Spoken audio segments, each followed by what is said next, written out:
Oi pessoal, hoje vamos falar um pouco sobre declaração antecipada de vontade, né? Eu tomei o cuidado de fazer algumas anotações aqui para não esquecer de nenhum detalhe, porque é um documento muito importante que a gente usa frequentemente, né, nos combinados familiares, né, nos combinados na governança corporativa para a empresa familiar.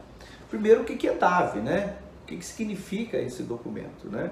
A Declaração Antecipada de Vontade, a DAV, também conhecido como Diretiva Antecipada de Vontade ou também como Testamento Vital, é um documento feito por qualquer pessoa maior, lúcida, documento feito em cartório, que vai tratar sobre o corpo, a personalidade e a administração familiar e patrimonial do declarante.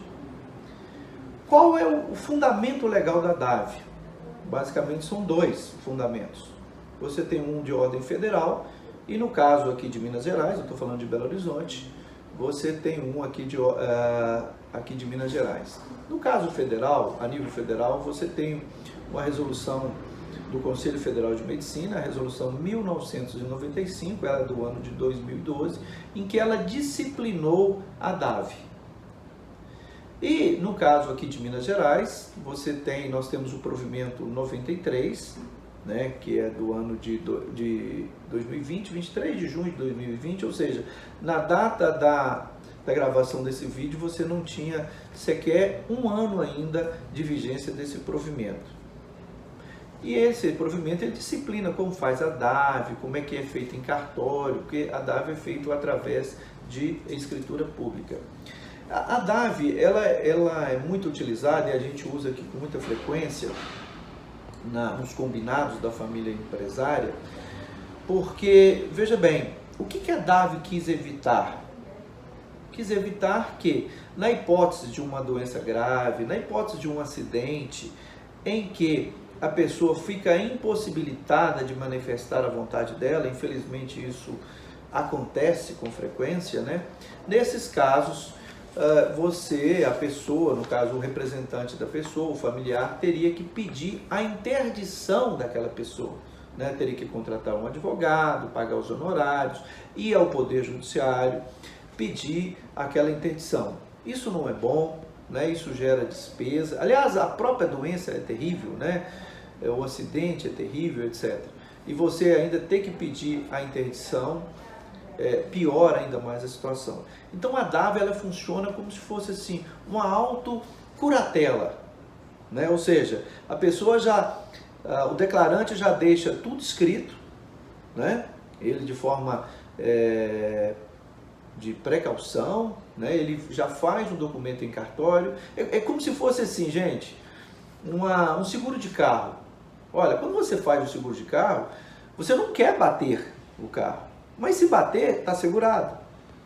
Quando você faz a DAV, você não quer ficar doente, né? Você não quer ser interditado, mas se acontecer algo, né?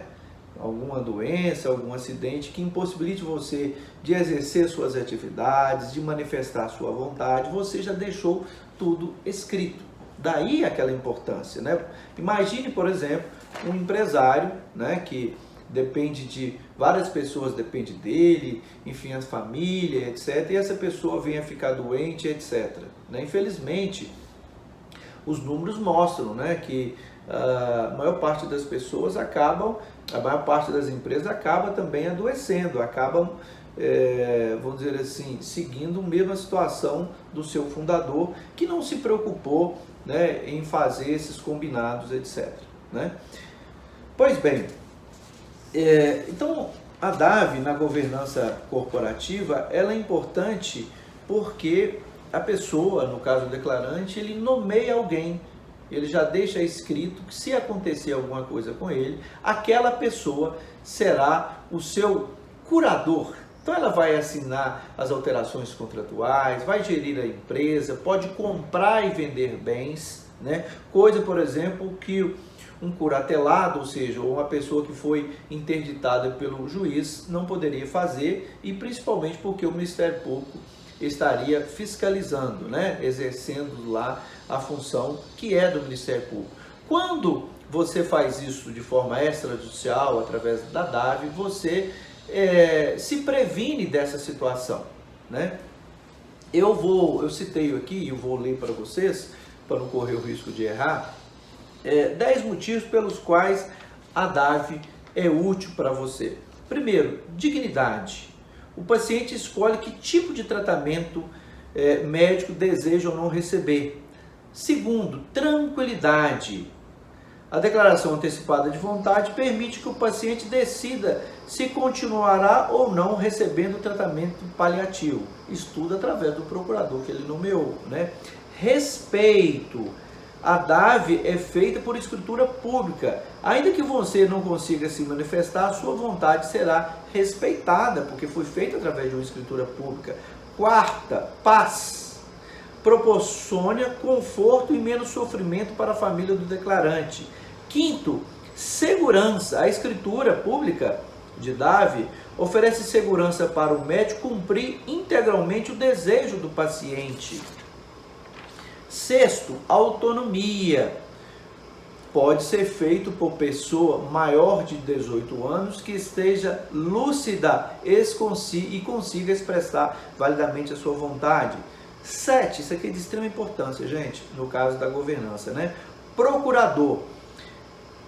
Nomear procurador para gerir todos os assuntos patrimoniais do declarante, inclusive os assuntos empresariais. O procurador também ficará responsável por apresentar aos médicos e à família do paciente, né, os desejos e a escolha feita por ele na escritura de DAV. Revogabilidade. Essa declaração, essa escritura, poderá ser alterada ou revogada de acordo com a vontade do paciente. Perpetualidade ou perpetuidade, não, falei errado, né, gente? A DAV fica eternamente arquivada em cartório, possibilitando a obtenção de certidão do ato a qualquer tempo. E o 10º, liberdade. Independente de onde esteja o declarante, ele poderá livremente escolher o tabelião onde pretende fazer a sua declaração. Então, gente, isso é a DAV, esse é um documento interessante, pouco conhecido, né? Então tá aí a dica, caso você empresário, caso você membro da família empresária, né, pretenda se proteger um pouco mais. Ok, gente? Até mais!